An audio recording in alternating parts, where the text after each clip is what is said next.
السلام علیکم دوستو، آج میں آپ کے لیے لے کے آئی ہوں قسمت کی دہلیز کا پارٹ 2 اور آخری پارٹ۔ اگر آپ کو پسند آئے تو چینل کو سبسکرائب ضرور کر دیا کریں اور ویڈیو کو لائک کر دیا کریں۔ شروع کرتے ہیں۔ اہان کے گھر میں چاندنی کا داخلہ کسی نئے موسم کی طرح تھا۔ مہنگے ڈیزائن والے کمرے، کشادہ راہداریاں اور شاندار لاؤنج، سب کچھ اس کے لیے نیا اور تھوڑا ڈراؤنا تھا۔ نازش بیگم نے مسکراتے ہوئے استقبال تو کیا مگر آنکھوں کی تہہ میں سردی باقی تھی۔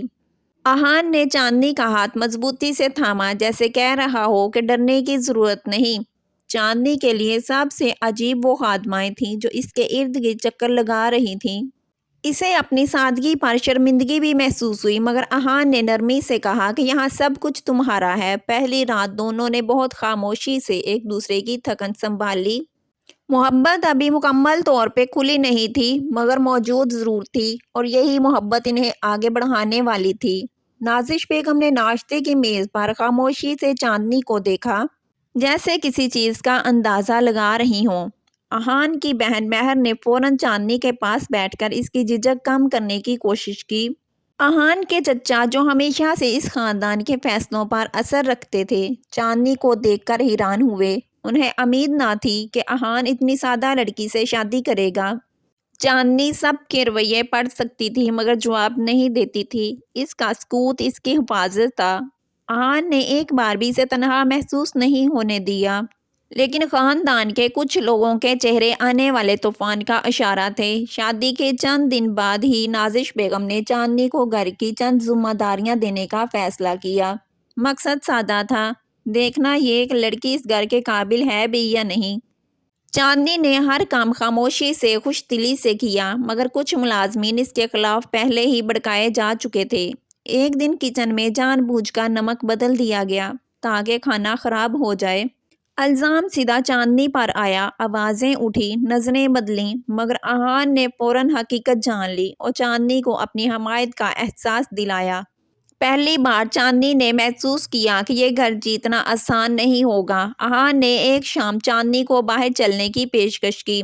شہر کی روشنیوں کے بیچ اس نے پہلی بار چاندنی کے ہاتھوں کو اپنے ہاتھوں میں تھام کر نرمی سے کہا کہ میں تم پر فخر کرتا ہوں۔ چاندنی کی آنکھوں میں نمی تیر گئی۔ وہ لمحہ دونوں کے درمیان ایک خاموش وعدہ بن گیا۔ اہان نے بتایا کہ اس نے کبھی کسی کو اتنی خاموش طاقت کے ساتھ زندگی جیتے نہیں دیکھا۔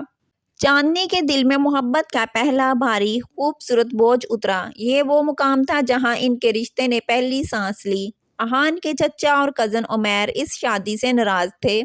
انہیں لگتا تھا کہ اہان کی شادی خاندان کی عزت اور بزنس کے لیے غلط ثابت ہوگی۔ انہوں نے آہستہ آہستہ ملازمین، رشتہ داروں اور نازش بیگم کے دل میں چاندنی کے خلاف پھونکیں بھرنی شروع کر دیں۔ چاندنی کچھ سمجھ تو رہی تھی مگر اس کی سادگی اسے سازشوں میں ماہر نہیں بناتی تھی۔ عمیر نے کوشش کی کہ اہان کے سامنے اپنی چالاکی سے چاندنی کو کمزور دکھائے، مگر اہان کو اپنی بیوی پر بھروسہ تھا۔ یہ بھروسہ آنے والے دنوں کی جنگ میں بہت کام آنا تھا۔ ایک دوپہر نازش بیگم نے چاندنی کو اپنے کمرے میں بلایا۔ انہوں نے بہت مہذب مگر صحت لہجے میں کہا کہ تمہیں اس گھر کی تہذیب، انداز اور معیار سیکھنا ہوگا۔ چاندنی نے ادب سے جواب دیا کہ وہ پوری کوشش کرے گی، مگر نازش بیگم کو یہ جواب پسند نہیں آیا۔ ان کے خیال میں کوشش کافی نہیں، برابری چاہیے تھی۔ چاندنی نے پہلی بار محسوس کیا کہ وہ کسی امتحان میں نہیں بلکہ مقابلے میں کھڑی ہے، مگر مقابلہ کس سے؟ معیار سے یا دلوں کی سردی سے؟ اہان چاندنی کے قریب ہوتا جا رہا تھا مگر گھر کے مسائل بڑھتے دیکھ کر وہ تھوڑا چڑچڑا ہونے لگا۔ بزنس میں بھی دباؤ تھا۔ کچھ دنوں تک اس کی خاموشی اور مصروفیت نے چاندنی کو فکر مند کر دیا، مگر وہ کچھ کہتی نہیں تھی۔ ایک رات اہان نے خود ہی اعتراف کیا کہ وہ پریشان ہے، ناراض نہیں۔ چاندنی نے پہلی بار اہان کا سر اپنے کندھے پر رکھا۔ یہ وہ قربت تھی جس نے دونوں کو مزید مضبوط کر دیا۔ عمیر نے چاندنی کے سادہ پن کو کمزوری سمجھ کر ایک دن اس سے عجیب طریقے سے بات کرنے کی کوشش کی۔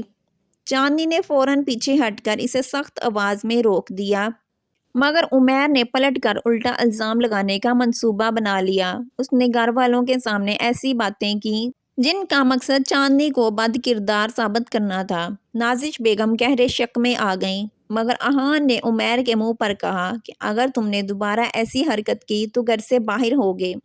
عمیر کا چہرہ غصے سے لال پڑ گیا۔ جنگ کھل چکی تھی، الزامات، سازشیں، چبھتی نظریں۔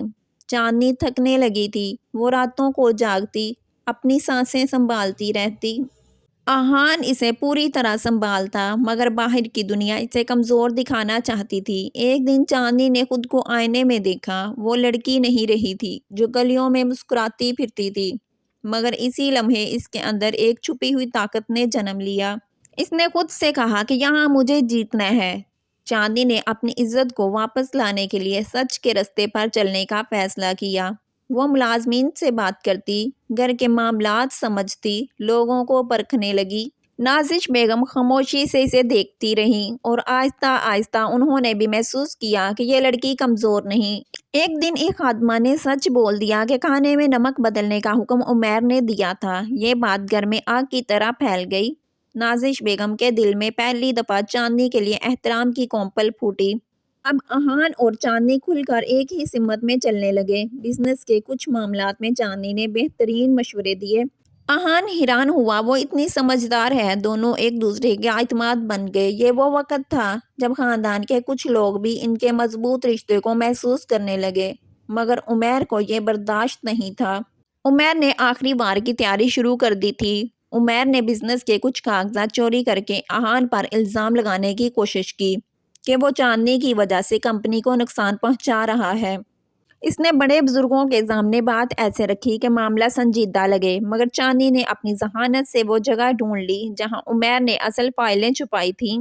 آہان نے سب کے سامنے عمیر کو پکڑ لیا۔ خاندان کی نظروں میں پہلی بار چاندنی فاتحہ کھڑی تھی۔ جس دن عمیر کی حقیقت سامنے آئی، نازش بیگم نے چاندنی کو خاموشی سے گلے لگا لیا۔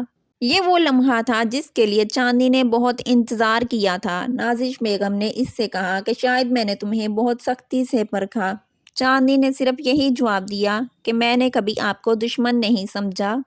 اس لمحے دونوں کے دلوں کے بیچ کی دیوار ہل گئی۔ اب گھر میں خوشی تھی۔ چاندنی کی مسکراہٹ سب کو اچھی لگنے لگی تھی۔ مہر اس کے ساتھ گھنٹوں باتیں کرتی، نازش بیگم اس کے ساتھ کھانا بناتی، ملازمائیں اس کے ادب کی تعریف کرتی۔ آہان اسے دیکھ کر فخر محسوس کرتا۔ یہ وہ گھر تھا جو پہلے اسے قبول نہیں کر رہا تھا اور اب اس کی جان بن گیا تھا۔ ایک دن چاندنی کے پرانے محلے سے خبر آئی کہ اس کا گھر ٹوٹنے کے قریب ہے اور اس کے والد کی طبیعت بھی خراب ہے۔ چاندنی فوراً وہاں پہنچنا چاہتی تھی۔ آہان نے بغیر سوچے اس کے ساتھ جانے کا فیصلہ کیا۔ گلی کے لوگوں نے آہان کو حیرت سے دیکھا۔ آہان نے سب کے سامنے اعلان کیا کہ وہ چاندنی کے والدین کو اسی کے ساتھ اپنے گھر لے جائے گا۔ چاندنی کا دل بھر آیا۔ آہان نے چاندنی کے والدین کے لیے گھر میں بہترین کمرہ تیار کروایا۔ نازش بیگم نے بھی ان کا احترام کیا۔ پورے خاندان نے پہلی بار یہ مانا کہ آہان نے بہترین فیصلہ کیا تھا۔ چاندنی کو ایسا لگا جیسے دنیا اس کے سامنے جھک کر کہہ رہی ہو کہ تم اس گھر کی رانی ہو۔ چاندنی نے فیصلہ کیا کہ وہ اپنی ٹیوشن دوبارہ شروع کرے گی، چاہے شوق کے لیے ہی۔ آہان نے پورے دل سے اس کا ساتھ دیا۔ اس نے گھر کے لیے نہیں، خود کے لیے ایک چھوٹی اکیڈمی بنائی۔ بچے اسے پسند کرنے لگے۔ چاندنی اب صرف آہان کی بیوی نہیں تھی، وہ اپنی شناخت بھی رکھتی تھی۔ چاندنی نے آہان کو یہ خبر دی کہ وہ ماں بننے والی ہے۔ آہان کی خوشی کی کوئی حد نہ رہی۔ خاندان میں جشن ہوا۔ نازش بیگم نے پہلی بار دل سے دعا دی۔ چاندنی نے آسمان کی طرف دیکھا، جیسے اس کا رب اس سے کہہ رہا ہو کہ تمہاری ہر آزمائش کا پھل یہاں ہے۔ عمیر کو خاندان نے بزنس سے نکال کر دور کر دیا۔ اس نے بہت کوشش کی، مگر کسی نے اسے قبول نہ کیا۔ ایک دن وہ شرمندہ ہو کر آہان کے سامنے آیا اور معافی مانگی۔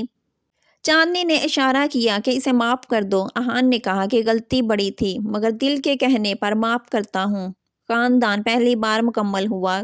چاندنی نے ایک خوبصورت بیٹے کو جنم دیا۔ سارے گھر میں خوشیاں تھیں۔ آہان نے بچے کو گود میں لیا اور چاندنی کے پاس بیٹھ کر کہا کہ میں نے زندگی میں بہت کچھ جیتا، مگر تم جیسی بیوی سب سے بڑی کامیابی ہے۔ چاندنی نے مسکرا کر کہا کہ میں نے بھی تم سے اپنا موسم پایا ہے۔ گھر میں ہنسی، محبت اور سکون بکھرا تھا۔ آزمائشوں کی دھول بیٹھ گئی تھی اور دونوں اپنی کہانی کا آخری باب محبت کے روشن لفظوں سے لکھ رہے تھے۔